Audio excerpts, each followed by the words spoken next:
શ્રી કચ્છીલા પટેલ સમાજના પ્રમુખ શ્રી વેજીભાઈ,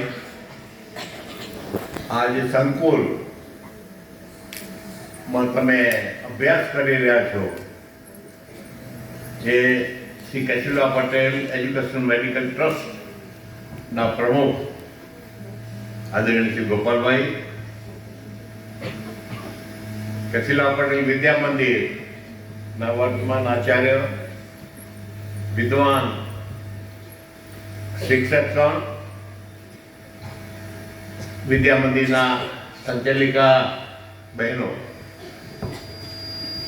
ઘણું બધું કહેવાઈ ગયું. કેશવભાઈએ તો કહ્યું ને, આ સમાજની અંદર જ્યારે શિક્ષણનો ઉદ્ભવ થયો એ આખી સફરનું ટૂંકમાં વર્ણન કર્યું, શિક્ષણની સફરનું. આજે આ વર્ષો દરમિયાન લેવા પટેલ સમાજની કાયા પલટ જો થઈ હોય, એના ઘડતર થયું હોય,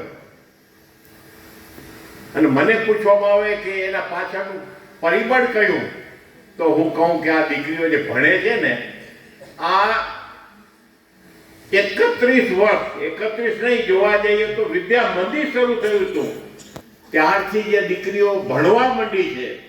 એક સમય એવો આવ્યો આજે કે જ્યારે સમાજમાં માત્ર 10% દીકરીઓ હાઈસ્કૂલમાં ભણતી, 10% પણ નહીં, ત્યારે આજે 100% દીકરીઓ હાઈસ્કૂલમાં ભણે છે અને સમગ્ર સમાજની કાયા પલટ કરી છે. સમગ્ર સમાજની દીકરીઓ ઘણીવાર કહેવાય ગયું સમાજની શકલ શું હતી.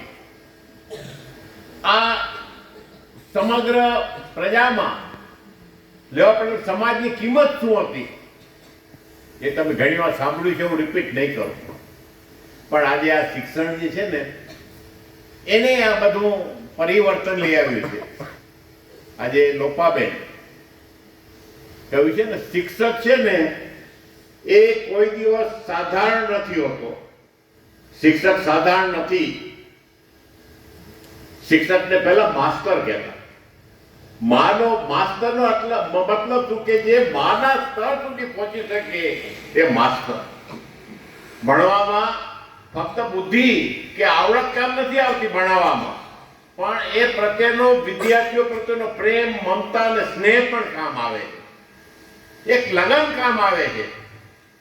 તમે જોજો, શિક્ષકો હંમેશા થોડા ધૂની હોય છે અને એ લગન ને લીધે આજે આ ઘડતર તમારું થઈ રહ્યું છે. આ શિક્ષક કહ્યું ને, અજયભાઈ પણ કહ્યું કે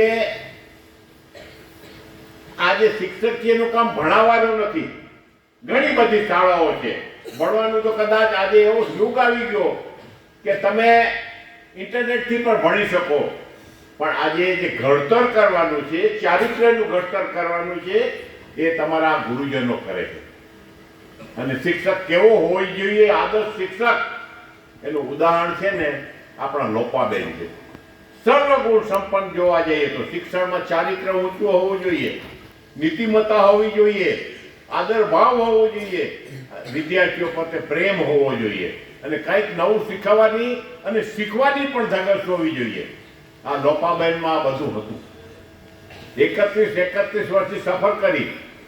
એમની સાથે મધુબેન હતા, એના સાક્ષી છે. મધુબેને સરસ જ કહ્યું કે જીવનમાં માણસમાં ટીયર્સ આવે, આંસુ આવે, એ પણ લૂછાઈ જાય. સ્માઇલ આવે, એ પણ કોઈ વાર સ્માઇલ ભૂસાઈ જાય. પણ જે મેમરીઝ છે ને, યાદગીરી મેમરીઝ, એ કોઈ દિવસ ભૂસાય નહીં. જ્યારે કેશવભાઈ આ સંસ્થાના વિકાસની વાત કરતા હતા, શિક્ષણના યજ્ઞની, ત્યારે હું પણ એ વખત આજથી 33 વર્ષના સમયમાં પહોંચી ગયો હતો. કઈ કેરી થયું ને, આ બધા જે જૂની શિક્ષિકા બહેનો છે ને એના સાક્ષી છે. લોપાબેન, મધુબેન, નીતાબેન છે, બધા જ એના સાક્ષી છે. કોઈ વાર બહેનો કહેતા કે આ દીકરીઓ છે ને, તમને ખબર છે, આજે પણ મેં પૂછ્યું, કાંતાબેને કાલે જ પૂછ્યું, તો કે 8મા ધોરણમાં હજી ઘણી દીકરીઓ આવે છે કે જેને લખતા વાંચતા નથી આવડતું. એવી દીકરીઓને SSC સુધી, 12મા ધોરણ સુધી લઈ આવી, એમાં ઉત્તીર્ણ કરાવી, એ કપરું કામ છે. અને બેનો ઘણી વાર કહે છે કે આ દિવાલ છે, દિવાલ સામે આપણે મુક્કા મારીએ તો આપણને જ વાગે, એમાં કઈ ફેર ન પડે. કહ્યું કે દિવાલમાં મુક્કા મારીને પણ આ તમારું ઘડતર કર્યું છે, સતત મહેનત કરી છે. આવી મહેનત કરનારા બીજી શાળાઓમાં તમને ન મળી શકે. આ શાળાની પરંપરા છે. બહેનો, શિક્ષિકા બહેનો હોય, એક આવે, જે જતી હોય એને બદલે બીજી આવે, પણ જે કન્ટિન્યુટી જે છે એની પરંપરા ચાલી આવે. કે છે ને કે સંગ તેવો રંગ. એક વાતાવરણ એવું હોય કે જ્યાં સારું શિક્ષણ પામતું હોય, સારા નીતિમત્તા હોય, સારું ઘડતર થતું હોય, તો જે નવા શિક્ષકો આવે ને એ પણ એમાં જોડાઈ જાય. એટલે જે આ યજ્ઞ જ હોય છે, તમે આજે 33 વર્ષની વાત જુઓ, આજે પણ એવો સતત યજ્ઞ ચાલી રહ્યો છે. એ જ ઘડતર થાય છે, એ જ નીતિમત્તા તમને આપવામાં આવે છે. અને આજે એનું ઉદાહરણ જોવું ને દેખાય નહીં. શિક્ષકની કિંમત ક્યારે થાય? સાધારણ રીતે શિક્ષકની કિંમત, મને દુઃખ થાય છે કે આખો સમાજ, પ્રજા છે ને શિક્ષકની બહુ નીચલા સ્તરની કિંમત કરે. માસ્તર છે હંમેશા, હમણાં અર્જણભાઈ વાત કરી ધનની સાથે, ત્યારે શિક્ષણને આજે માણસની કિંમત એના ધન સાથે સરખાવાય છે. જ્યારે શિક્ષકની કિંમત એને કદર નથી કરી શકતા, પણ શિક્ષકને ત્યારે સમજાય છે.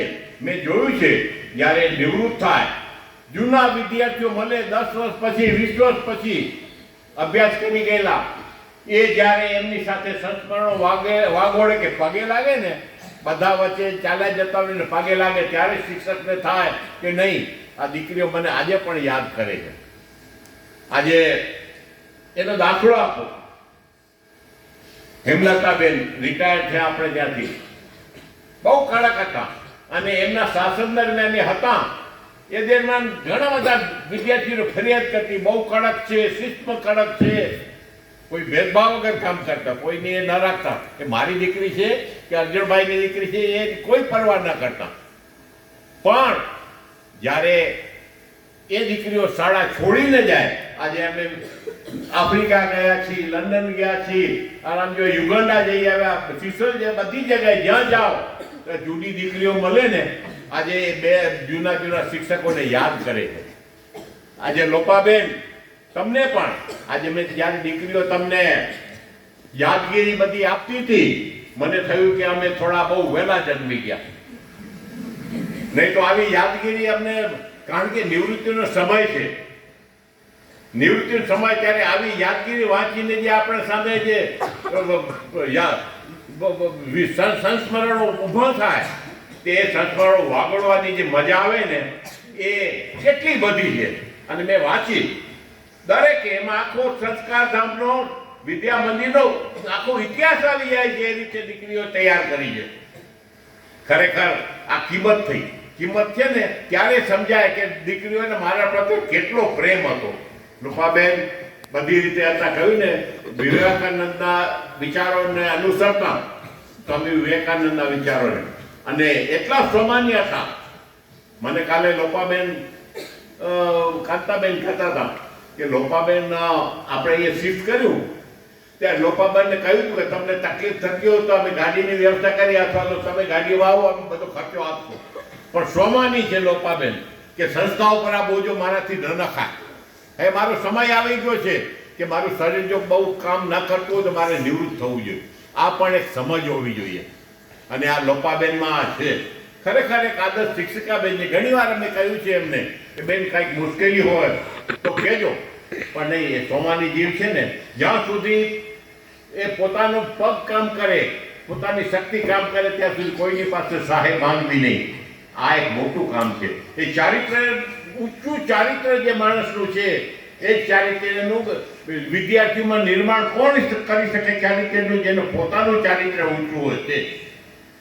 આજે દીકરીઓ, આજે તમારો અહીંયા કહ્યું છે ને સભ્ય, હંમેશા હું પણ કરતો આવ્યો છું, તમે પરીક્ષામાં બહુ નંબર લઈ આવશો જરૂર. તમારા કરતા ઘણી શાળાઓ એવી છે કે જ્યાં વિદ્યાર્થીઓ ભણીને બહુ ઊંચી ડિગ્રી લે છે, ડોક્ટરો થાય છે, IAS થાય છે. તમારામાંથી કોઈ આઈએસ નથી, પણ અમને કોઈ રંજ નથી. સંસ્કાર આવ્યા છે, સમગ્ર સમાજને તમે સજીવન કર્યું છે, તમારા કુટુંબોને સજીવન. આજે હું જોઉં છું લેવા પટેલ સમાજ આ શિક્ષણથી ધમધમે છે. ઘણી બધી શાળાઓ થઈ ગઈ, 100% દીકરીઓ ભણે છે એટલું જ નહીં, પણ આજે પોતાના પગ પર સ્વમાનથી ઊભી છે. ઘરના જે કંકાસ થતા, કલહ થતા સાસુ વહુના આજે બંધ થઈ ગયા છે. જોવા નથી મળતા બહુ કલહ. આજે તમારામાં સમજણના બી રોપે છે ને આ બહેનોએ, એ બીનું પરિણામ છે. બહુ ભણો નહીં, કદાચ તમારી પાસે આજીવિકાની તમને જરૂર ન હોય, એ બહુ મહત્વનું નથી. બુક એજ્યુકેશન છે ને બહુ મહત્વનું નથી. મહત્વનું છે તમારામાં સમજણ કેટલી આવી, તમારામાં સંસ્કાર કેવા રોપાણા, તમારું ઘડતર કેવી રીતે થયું. આ બધું ઘડતર આ બધી બહેનોએ, શિક્ષિકા બહેનોએ કર્યું છે.